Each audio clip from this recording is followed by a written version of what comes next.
There's some grapes in there, but you know, average bunches. That is a Middle Ages torture device. And then you can it according to your directions on how you can. We are going to harvest our grapes today. We're going to make jelly out of them.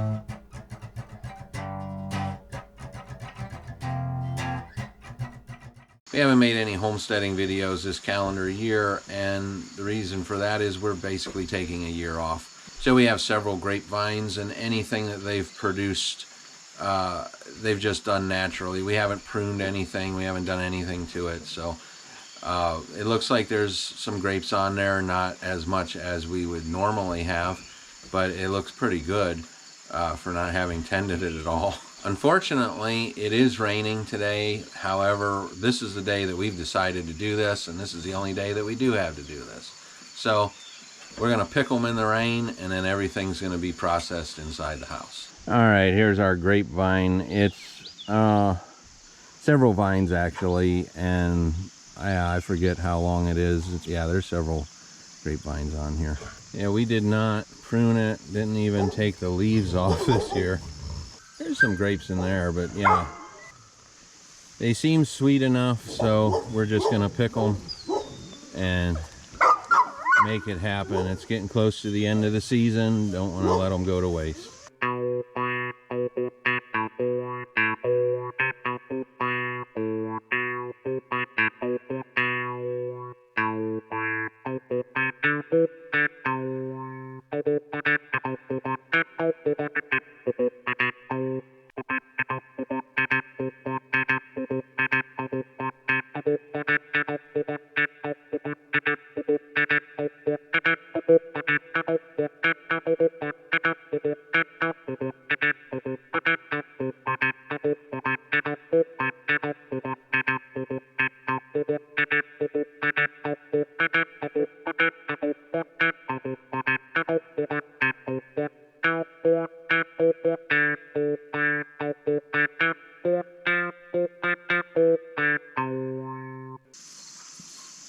These are Concord grapes, and we haven't done anything to the vine this year, basically just letting them go wild.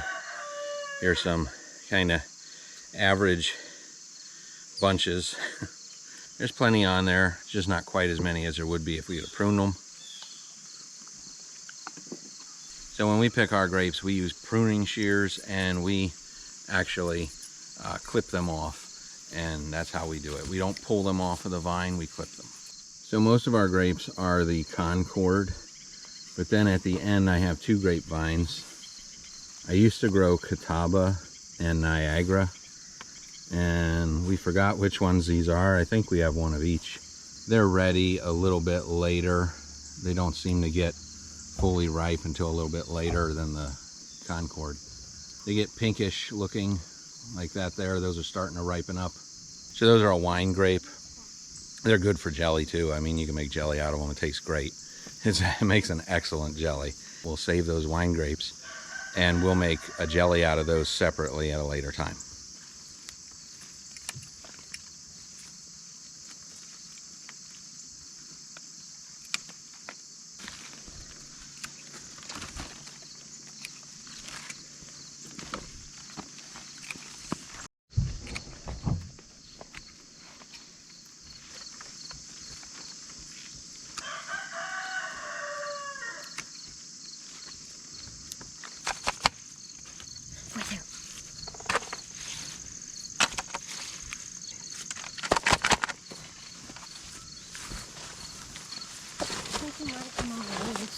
They found a garter snake under the grapevine. It's probably living underneath the grapevine, eating whatever eats fallen grapes. Hey, just a quick reminder, if you don't want to miss out on future videos, go ahead and subscribe and hit that notification bell. We put out new videos every Friday morning. All right, back in the house. So these are 6-gallon totes that we're using here. Look, first step is to wash them. So we're gonna dump them in here. Get started on that. We got the grapes in the sink, and we're gonna wash them and rinse them and pull them off individually off the stem, and then put them in a colander.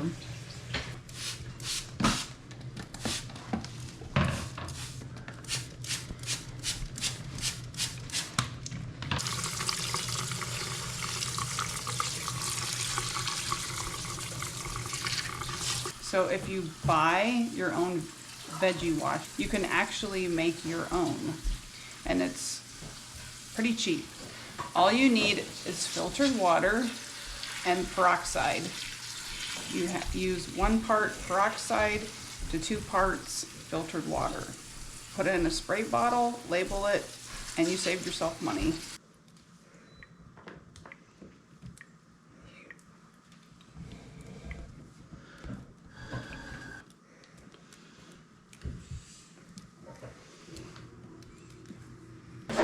Nice thing about having a kitchen island is you get a whole bunch of people around it. It's like a work table, and everybody's working together. Many hands make light work.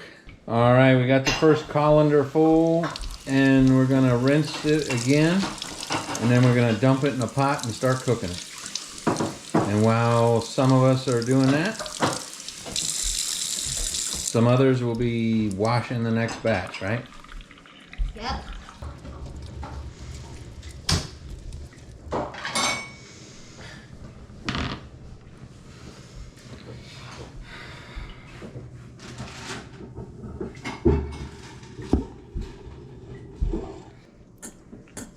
Put the grapes in the pot. Now we're gonna cook it for 10 minutes. About half of that box in there. Maybe.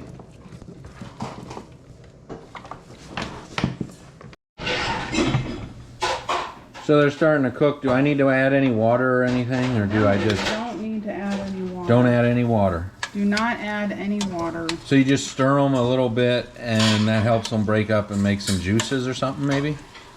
You don't even need to do that. You just let them cook. Just let them cook. And they'll just cook down. And they will just cook down. And they make their own juices. And they make their own juices. And what do we do after that? Then we're going to run them through this thing. That is a Middle Ages torture device. No, it's not. Now, this came from my mother. Hi, Mom. This came from you. And we're going to use this to make grape jelly. And you stick them in there, and you crank it around.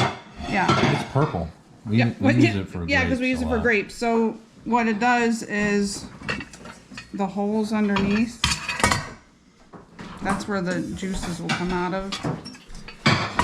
And then the seeds and the skins will be up here, and then just clean it out. It's got this spring, so when you go around, it like goes underneath here and then gets pressed against the screen and forces the yeah, forces the stuff to come out. So like, you can see the skins are starting to like become soft and break off of the grapes. Okay. Yeah. See? So now you start stirring it around, and then yeah. So now from here we're gonna set the timer for 10 minutes. I'm just like stepping on grapes here.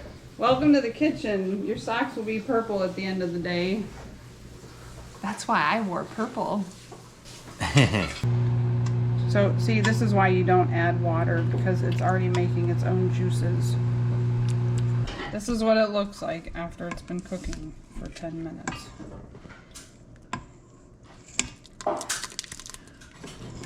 So now we're going to take the food mill, and it has these little feet deals, these little hook things. And it hooks on your pot. It hooks on your pot like that, see? So it doesn't fall off. So you line up the handle. You put the little hooks on the side. And you line up your handles together so you can hold the two together. And then you can crank it with the other hand. And you put your pots close together so that way you don't drip all over the stove top. All right. So now you hold on to the two handles, hold them together, and with your other hand you crank it, It's a little hard to crank, but it's not too bad, huh? No.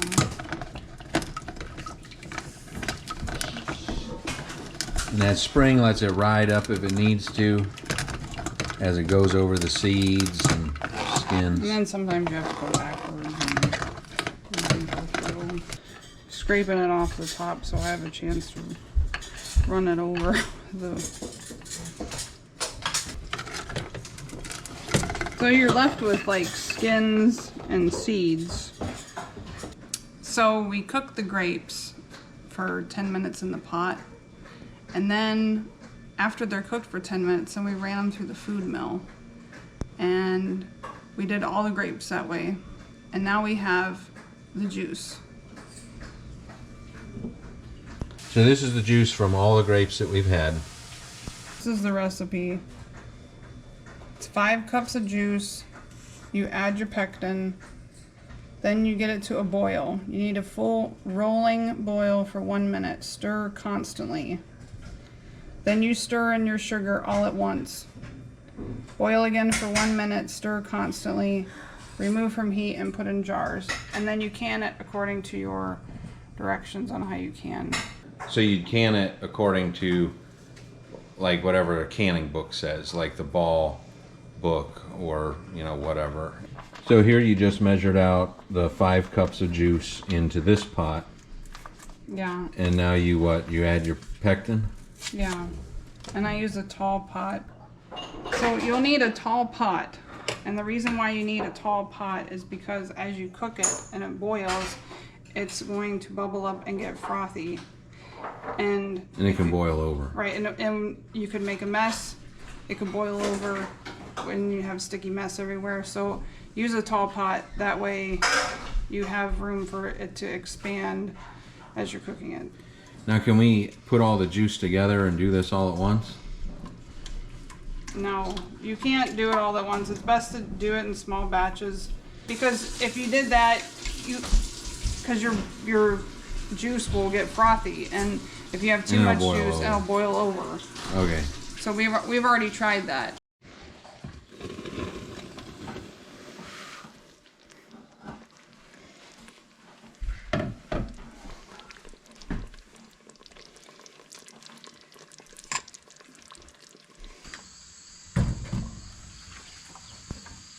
Alright, so we use the Ball book, and the book that we have says 15 minutes in a water bath canner, so that's what we're going to do.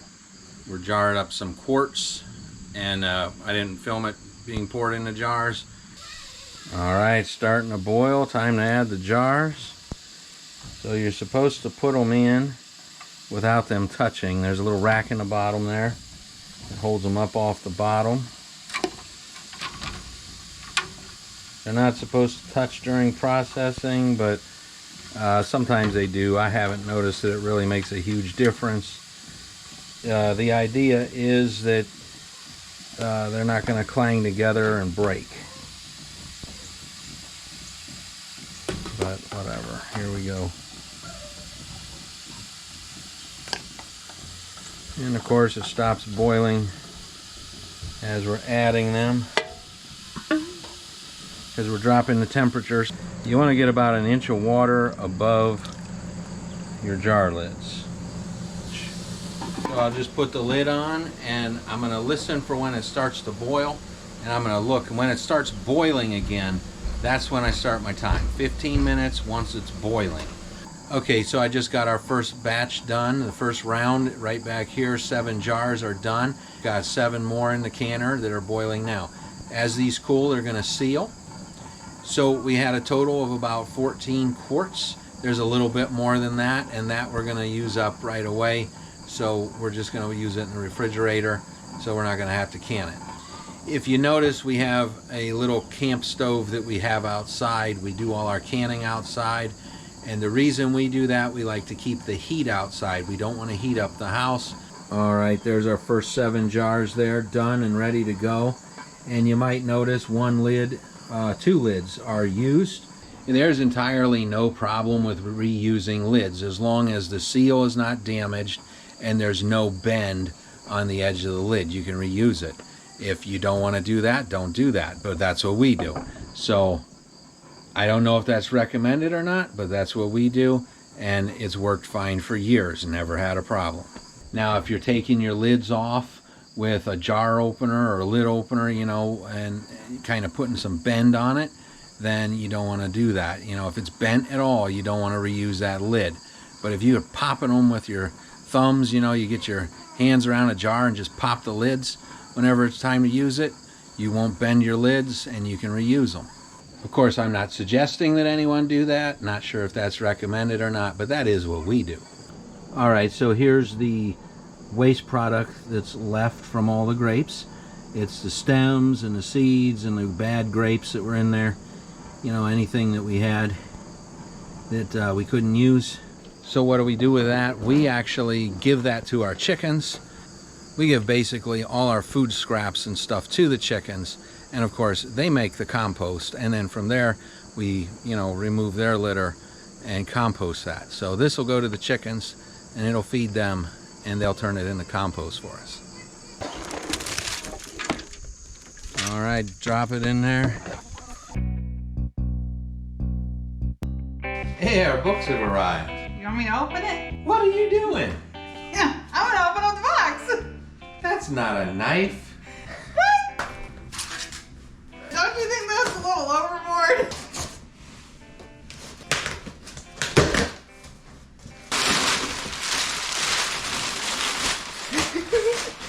Hey. Wow, these look nice. Looks all right. Nice and shiny.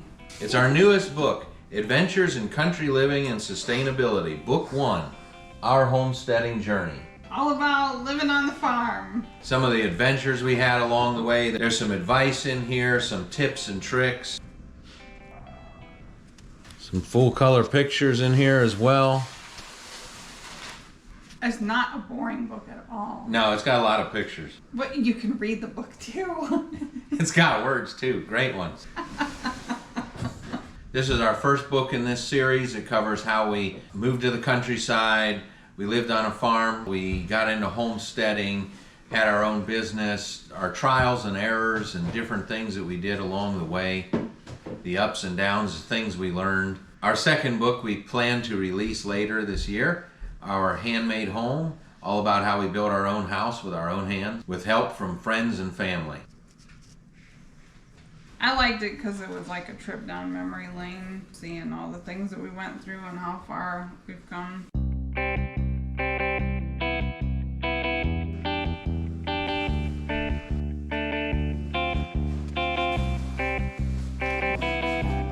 Check it out, get your own copy, follow the links in the description below.